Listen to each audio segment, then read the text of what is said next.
బట్టతలతో బాధపడుతున్నారా? ఆధునితనమైన పద్ధతిలో hair transplantation చేయబడును. Face clinic, Hyderabad. నమస్తే, వెల్కమ్ టు సుమన్ టీవీ. వాలంటీర్ల సేవలు ఎవరికి వద్దు, ఎవరికి ముద్దు? ఒకవైపు వాలంటీర్ల సేవలను వినియోగించుకొని ఎలక్షన్స్లోకి వెళ్లాలని ఏపీ ప్రభుత్వం ఆలోచన చేస్తూ ఉంటే, మరోవైపు కోర్టులు కానీ ఎలక్షన్ కమిషన్ కానీ వాలంటీర్ల సేవలను వినియోగించకూడదు అని చెప్తుంది. ఈ నేపథ్యంలో ప్రభుత్వానికి ఇది ఎంతవరకు మైనస్ అయ్యే ఛాన్స్ ఉంది? ఈ అంశంపై మాట్లాడేందుకు మనతో పాటు ఉన్నారు ప్రముఖ పొలిటికల్ అనలిస్ట్ చందు శ్రీనివాస్ గారు. Hello sir. హలో అండి. సార్, ఒకవైపు ఏపీ ప్రభుత్వం చూసుకున్నట్లయితే వాలంటీర్ల సేవలను వినియోగించుకొని మనం ఎలక్షన్స్లోకి వెళ్ళాలి, సో వాళ్ళ ద్వారా మనం నెగ్గడానికి అవకాశం ఎక్కువగా ఉంటుంది, ప్రచారం చేసుకోవడానికి అవకాశం ఎక్కువగా ఉంటుందని భావిస్తున్నటువంటి నేపథ్యంలో, ఇంకొక వైపు కోర్టులు కానీ ఎలక్షన్ కమిషన్ కానీ అసలు వాలంటీర్ల సేవలను వినియోగించుకునే అవకాశం లేదు, అసలు వినియోగించుకోవద్దు అని చెప్తూ వస్తుంది. సో ఇలా చేయటం అసలు ఆ ప్రభుత్వానికి ఎంతవరకు మైనస్ అయ్యే ఛాన్స్ ఉంటుంది? డెఫినెట్గా ఈ పరిస్థితులు కోర్టులు, ఒకవైపు ఎలక్షన్ కమిషన్ కోడ్ అమల్లోకి వచ్చింది. ఆంధ్రప్రదేశ్ దేశవ్యాప్తంగా అమల్లోకి వచ్చినప్పుడు ఎలక్షన్ కమిషన్ రూల్స్ ప్రకారం 324 ఆర్టికల్ ప్రకారం మొత్తం పవర్స్ అన్నీ కూడా ఎలక్షన్ కమిషన్ చేతిలో ఉంటాయి. వాళ్ళు చెప్పింది వినాల్సిందే. అదే సమయంలో కోర్టు సూచనలు పాటించాల్సిందే. మొదటి నుంచి దేశంలో మిగతా రాష్ట్రాలు ఎక్కడ లేని విధంగా వాలంటీర్ వ్యవస్థ ని వైసీపీ వాళ్ళు పెట్టారు. అంటే నథింగ్ బట్ వీళ్ళు వాలంటీర్ కాదు, ప్రభుత్వ ఉద్యోగులు కాదు, ఇది వైసీపీ ప్రతినిధులే. వాస్తవంగా చెప్పుకోవాలంటే అది వాళ్ళకే తెలిసిన విషయమే. కానీ ఆల్రెడీ గ్రామంలో వీడియోలు ఉన్నారు, ఎంఆర్ఓలు ఉన్నారు, అందరికీ మనకు తెలిసిన విషయం. ఏది ఉన్నా కానీ వాళ్ళ డ్యూటీ వాళ్ళు చేస్తారు. వాళ్ళు వెళ్తే సమాచారం తీసుకోవచ్చు, పంచాయతీలో కావచ్చు, మండల ఆఫీసులో కావచ్చు. ఈ వాలంటీర్లు ఎందుకు? వాలంటీర్ ఏం చేస్తున్నారు? పలు సందర్భాల్లో వీళ్ళ మీద ఆరోపణలు వచ్చినాయి. జస్టిస్ దేవానంద్ గారు అని చెప్పేసి సాక్షాత్తు ఆంధ్రప్రదేశ్ హైకోర్టు జడ్జి గారే వాలంటీర్ల మీద చట్టబద్ధత లేదు, ఎందుకు వాళ్ళ చేత సమాచారం తీసుకుంటున్నారు, వాళ్ళ వల్ల ఎలక్షన్స్ కొన్ని ఎలక్షన్స్లో కూడా ఇన్వాల్వ్ చేసేసి ఇబ్బంది పెడుతున్నారని, స్థానిక సంస్థల్లో వాళ్ళు ఇన్వాల్వ్ చేయొద్దని చెప్పేసి సాక్షాత్ తీర్పు ఇచ్చారు జడ్జి గారు. అదే సమయంలో కోర్టులు చెప్తున్నాయి తర్వాత వాలంటీర్ వ్యవస్థ చేత ప్రభుత్వ పనులు చేయొచ్చు అంటున్నారు. కానీ ఆంధ్రప్రదేశ్ ప్రభుత్వం ఏమవుతుందంటే ప్రతి 50 మందికి ఒక వాలంటీర్ని పెట్టారు.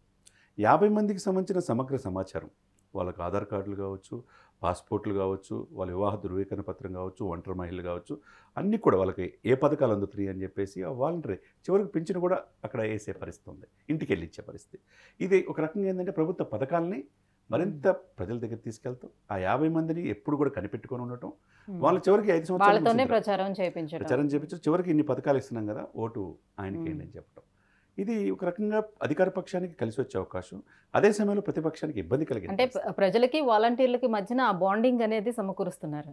డెఫినెట్గా కూర్చారు. ఎందుకంటే సాక్షాత్తు ప్రధానమైన ప్రతిపక్ష నాయకుడు పవన్ కళ్యాణ్ గారు కూడా పలు సందర్భాల్లో వాలంటీర్ వ్యవస్థ మీద లోపాలను ఎత్తి చూపాడు. ఆయన వాలంటీర్లు అందరినీ అలా వాళ్ళకి ఇచ్చే జీతాలు తక్కువే, మంచిగా చూసుకోవాలన్న ఆలోచన, కానీ చట్టబద్ధత లేదు. అటువంటిది వాలంటీర్ వ్యవస్థ మీద వైసీపీలోని పెద్దలు చేసే పనుల వల్ల వ్యక్తిగత హననం జరుగుతుంది.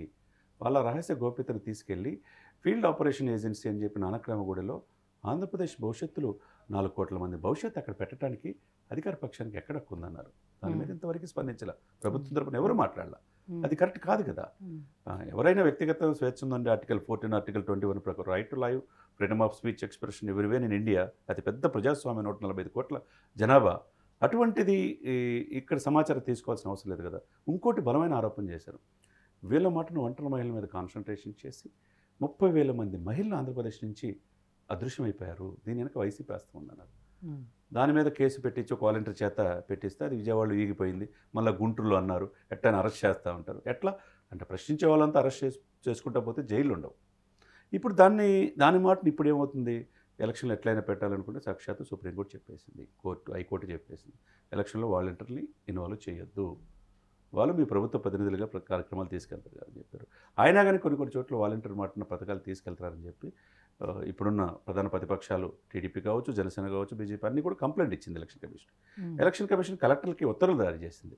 ఇమ్మీడియట్గా వాళ్ళ దగ్గర నుంచి ఫోన్లు కూడా ప్రభుత్వం ఇచ్చే ఫోన్లు ఇస్తుంది. అంటే చట్టబద్ధత లేదు అని చెప్పి వద్దు అని చెప్పిన తర్వాత కూడా ఇలా చేయటం అసలు ప్రభుత్వానికి ఇది మైనస్ అయ్యే ఛాన్స్ డెఫినెట్గా మైనస్ అవుతుందండి. డెఫినెట్గా మైనస్ అవుతుంది. ఇక్కడ 2 విషయాలు, వీళ్ళెవరు కూడా అడగకపోతే, ఎవరు పాయింట్అవుట్ చేయకపోతే వాలంటీర్ వ్యవస్థ మాటన ఇంకోసారి అధికారులు డెఫినెట్గా వచ్చే అవకాశం ఉంటుంది డెఫినెట్గా.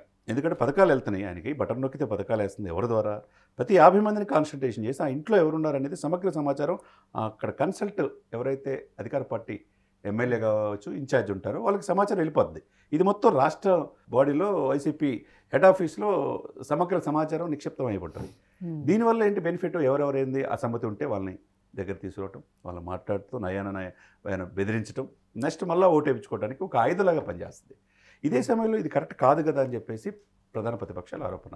ఇప్పుడు ఒక రకంగా వీళ్ళని మొత్తం దూరం చేశారు ఎలక్షన్స్కి.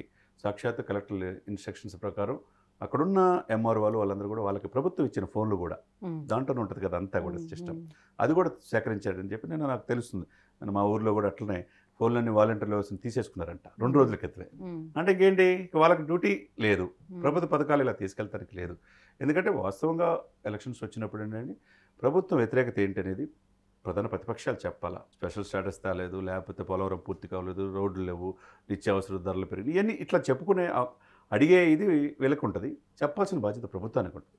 ఈ సమయంలో వీళ్ళిద్దరి మధ్య ఒక కనెక్టివిటీగా అధికార పక్షాన్ని మేలు చేసే విధంగా ప్యారల్గా ఒక వ్యవస్థని క్రియేట్ చేసుకోవటం గతంలో ఏ ప్రభుత్వాలు చేయలే. ఇప్పుడు ఈ చేయబట్టి ఈ ప్రయత్నాలు బొలితపాలుగా చేసిన వాళ్ళు డ్యూటీలు చేస్తున్నారు. సీరియస్గా ఎలక్షన్ కమిషన్ వార్న్ చేసేతలకి చివరికి వాళ్ళ దగ్గర ఉన్న ఫోన్లు కూడా హ్యాండ్ ఓవర్ చేశారు. ఒక రకంగా నిజాయితీగా నిర్భయంగా ఎలక్షన్ కమిషన్ అని ఏం చెప్తుంది, వాళ్ళ ఎలక్షన్ కోడ్ ప్రకారం ఎవరిని ప్రలోభ పెట్టద్దు, మీ అధికారాన్ని ఉపయోగించి వాళ్ళు మళ్ళీ ఓటేయమని అడగొద్దు అని చెప్పేసి ఇక్కడ చెప్పేది.